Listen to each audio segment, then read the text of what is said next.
ጋይስ ለማስተር አብነት መጸለይ ያለብን ሁላችንም። እኔ እንግዲህ አልሰማውም ነበረ።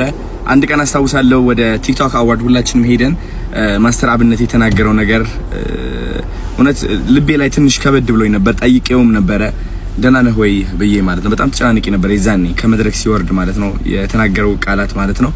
እና አሁን ደግሞ ጸሎታችን ያስፈልገዋል ጋይስ። የሰው ጸሎት የህዝብ ጸሎት እንደሚሰራ እኔ ራሴ በግል አይቼዋለሁ። ሰግጥ ፈምስ ሀገራዊ ጉዞ አዶናይን ይዞ ይህ መሪ ቃል ትውልድ የሚገድል አደገኛ አካሄድ ነው በሚል የሚካሄደውና ከመንግስት ድጋፍ በተሰጠው ዘመቻ ምክንያት አዶናይ የተባለው ቲክቶከርና የማህበራዊ ሚዲያ አንቂ ከሌሎች አንዳንድ ቲክቶከሮች ጋር ከባህል በወጣ አለባበስና ንግግር ምክንያት ለእስር ሲዳረጉ በአርቲስት ሰራዊት ፍቅሬ ላይ ደግሞ ከፍተኛ ወከባ እንደደረሰበት ይገኛል። ትውልድ ገዳይ የሚለው ከፍተኛ ውንጀላ የቀረበው ደግሞ ትውልድን ለመታደግም ሆነ ለማንቃት በማህበራዊ ሚዲያ ላይ ምንም አይነት ንቃትን ለህብረተሰቡ ባላስተላለፉና ማህበራዊ ሚዲያን እንደ ባለጌ ሰዎች መዋያ ብቻ አድርገው በሚቆጥሩ ምሁራን ጭምር እየተደገፈ ነው። እዚህ ላይ ጥያቄ አለኝ። የክልል ሰዎች ሰገጤ በሚል ስያሜ ለበርካታ ዓመታት ሲጠሩ እነዚህ የቋንቋ ሊቆች የት ነበሩ? ለምንስ ስለዚህ ቃል ከባድነትና ገዳይነት ለምን አልተናገሩም? ሰገጤ በመባልና ሰግጥ በማለት መካከል ያለው ልዩነት ምንድን ነው? ምንም ብለው አለማወቃቸውስ ለምን ይሆን? ወይንስ ሰገጤ ከሚል ቃል በላይ ፈምስ ከሌለበት ችግር የለውም? ካለዚያስ ሰገጤ የተባሉት የክልል ሰዎች የትውልድ መካከል አልተቆጠሩም? ቋንቋ ይወለዳል፣ ያድጋል፣ ይሞታል። አንዳንድ ቃላቶችና አባባሎች ሳይቀሩ ከጊዜ ጋር ይሻራሉ።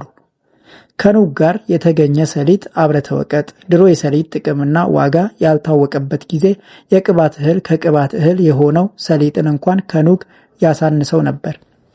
ሌላ ምሳሌ እሙሙ ገዳይ ሁሉም የሚያውቀው ድሮ ዘፈን ነበር። ዛሬ ላይ ግን እሙሙ ሲባል በሀፍረት ዘወር ማለት ግድ ሆኖብናል። ሰገጤ ማለት ምንድን ነው? ከየት ነው? እንዴት ነው? የግብጽ ተላላኪዎች አጀንዳ ነው ወይስ አይደለም እያልኩ ለመከራከር አልፈልግም። ምክንያቱም የአይሁድ ንጉስ ነኝ ብሏል ብለው ኢየሱስን የከሰሱ ፈሪሳውያን የሞሉበት ዓለም ላይ ስለምንገኝ የቃል ትርጉም የሚለካው እንደ ሰዎች ቅንነትና መረዳት እንጂ የቁንጽል ቃል ትርጉም እንደቀደዱለት ቦይ በፈለጉበት አቅጣጫ የሚያስኬዱት ውሃ መሆኑን አላጣሁትም።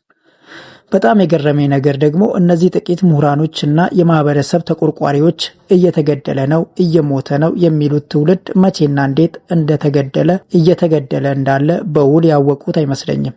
ካወቁትም ለመናገር ፈርተዋል ለማለትም እገደዳለሁ።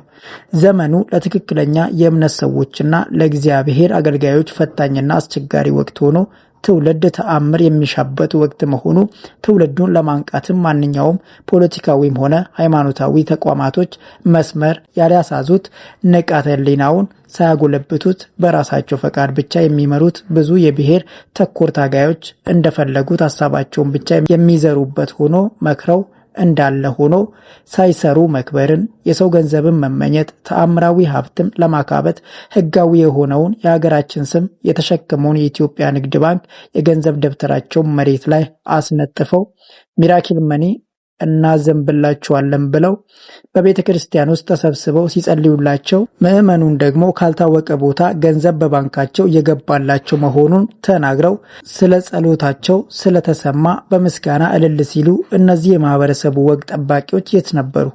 ሰርተ ጥረ በላብ ወዝ ብላ የተባለውን የቅዱስ መጽሐፍ ትእዛዝ ጥሰው በላብ የራስ ናፕኪናቸውን ለታመመ ምዕመን ብለው በአደባባይ ሲሰጡ እነዚህ የትውልድ አሳቢዎች የት ነበሩ?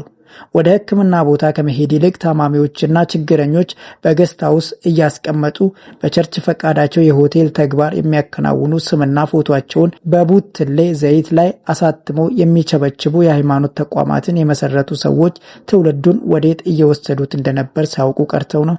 ጦርነት በመስቀል ሲባረክ፣ የሰው ልጅ በስመ አብ ተብሎ ሲታረድ፣ ሰው ከነነፍሱ ሲቃጠል፣ ሴቶች በመንገድ ላይ ሱሪ ለብሳችኋል ተብሎ ሲገረፉ፣ ሚስት ለባሏ አልተገዛችም ተብሎ በገመድ ከግንድ ጋር ታስራ ስትደበደብ እነዚህ የትውልድ ተቆርቋሪዎች የት ነበሩ?